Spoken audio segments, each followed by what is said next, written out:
ಇವತ್ ನಮ್ ಮಿನಿ ಟ್ರ್ಯಾಕ್ಟರ್ನ ಉಣಾಕ್ಬಿಟ್ಟಿದೆ. ದೇವ್ರು ನಿಂಗೆ ಒಳ್ಳೇದ್ ಮಾಡ್ತದ. ಇವತ್ ಜಮೀನಲ್ಲಿ ಸ್ವಲ್ಪ ಕೆಸೆದಂಡ್ ನೆಡ್ಬೇಕಿತ್ತು, ಅದಕ್ಕೆ ಎಲ್ಲ ಗೆಡ್ಡೆಗಳನ್ನ ಕಟ್ ಮಾಡ್ಕೊತಾ ಇದ್ರು.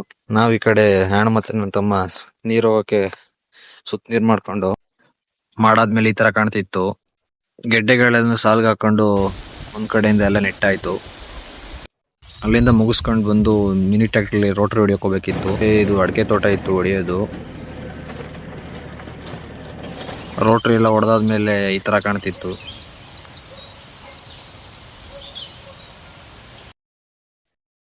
ಇದ್ ಮುಗಿಸ್ಕೊಂಡು ಮತ್ತೆ ಬೇರೆ ಇನ್ನೊಂದ್ ಕಡೆ ಬಂದೆ. ಅಲ್ಲಿ ಬಂದು ಉಳ್ತಾ ಇರ್ಬೇಕಾದ್ರೆ ಪೈಪಿಗೆ ಟ್ರಂಚ್ ಹೊಡೆದಿದ್ರು. ಅವರು ಗದ್ದೆಯವರು ಹೇಳಲಿಲ್ಲ ಟ್ರಂಚ್ ಹೊಡೆದವ್ರೆ ಅಂತ. ನಾನು ನೋಡ್ಲಿಲ್ಲ, ಗಾಡಿ ಊದ್ಕೊಬಿಡ್ತು. ಹೆಂಗೋ ಮಾಡಿ ತಗೊಂಡು ಮನೆ ಕಡೆ ಬಂದೆ. ಅಷ್ಟರಲ್ಲಿ ದೊರೆ ಫೋನ್ ಮಾಡಿದ, ಒಂದು ಮೋಟರ್ ಎತ್ಬೇಕು ಬಾ ಅಂತ. ನಾನು ಮೋಟರ್ದ ಗಾಡಿ ತಗೊಂಡು ಪಾಯಿಂಟ್ ಹತ್ರ ಹೋದೆ. ಹೋಗಿ ಗಾಡಿನ ಸೆಟ್ ಮಾಡ್ಕೊಂಡು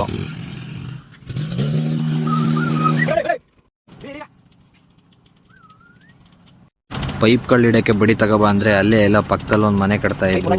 ಸೆಂಟ್ರಿಂಗ್ ಹಾಕಿರೋ ಬಡಿಗಳನ್ನ ಕಿತ್ಕೊ ಬಂದ ದೊರೆ.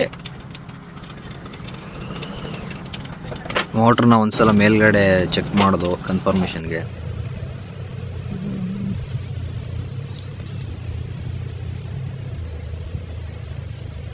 ಅರ್ತಿನ್ ಚೆಕ್ ಮಾಡು. ಅದೇನ್ ಕೈ ಅಂತ ಹಾಕ್ತಿರಲ್ಲ, ಹಾಕಿರೋ ಮೋಟ್ರ್ ಎಲ್ಲ ಸುಟ್ಟಾಯ್ತವಲ್ರಲ್ಲ.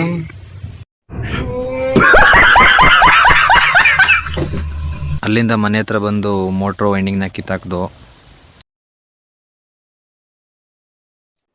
ಇವತ್ತಿಗಿಷ್ಟೇ, ಮತ್ತೆ ನಾಳೆ ಸಿಗೋಣ. ಅರ್ಥ ಆಯ್ತು ಅನ್ಸುತ್ತೆ.